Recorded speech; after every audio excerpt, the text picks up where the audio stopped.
Сколько я заработал на Яндекс.Играх за последние 2 месяца, ничего не делая. Просто так, конечно же, никто не платит, но за предыдущий год я сделал на Unity 6 игр, которые худо-бедно приносят какой-то доход. И меня, конечно же, посещают гениальные идеи. Увеличить количество игр, чтобы можно было жить спокойно на доход от них и заниматься только творчеством. Но что-то идет не так. То ли мои задумки слишком объемные, то ли я быстро устаю от того, что мне неинтересно делать. Однако, что удивительно, денежки со старых игр все еще капают, а сами игры до сих пор живы. И это при том, что я к ним несколько месяцев уже не прикасался. Какой-то пассивный доход на минималках получается. В прошлом видео я рассказывал, что в марте мне игры принесли 18 тысяч, и это был жирный месяц. А вот в апреле все стало хуже. И это не потому, что мои игры стали собирать меньше игроков и показывать меньше рекламы. Просто сама экономика Яндекс.Игр начала сдуваться.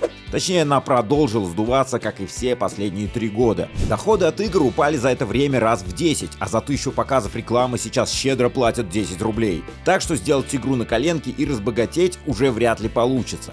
В апреле у меня вышло всего 13 616 рублей, и это при абсолютно таком же объеме показанной рекламы в моих играх. Это не так грустно, если учесть, что я вообще ничего для этого не делал, а только сидел и размышлял о смысле Яндекс.Игр. Грусть, тоска скрывается в другом. Я ради эксперимента запустил рекламное продвижение моей самой успешной игры про цветы на 500 рублей в неделю. Потратил за месяц 2400 рублей. И ради чего? Получается, что ради того, чтобы не дать доходу упасть слишком сильно. У некоторых разработчиков доход упал аж в 5-7 раз, так что оказывается, у меня еще не все так плохо. Тем не менее, с учетом расходов на рекламу, доход за апрель составил 11 200 рублей. На булку без масла должно хватить. В мае же началось настоящее веселье, и апрельские 15 рублей за 1000 показов рекламы стали казаться золотыми временами. CPM в 10 рублей стал нормой.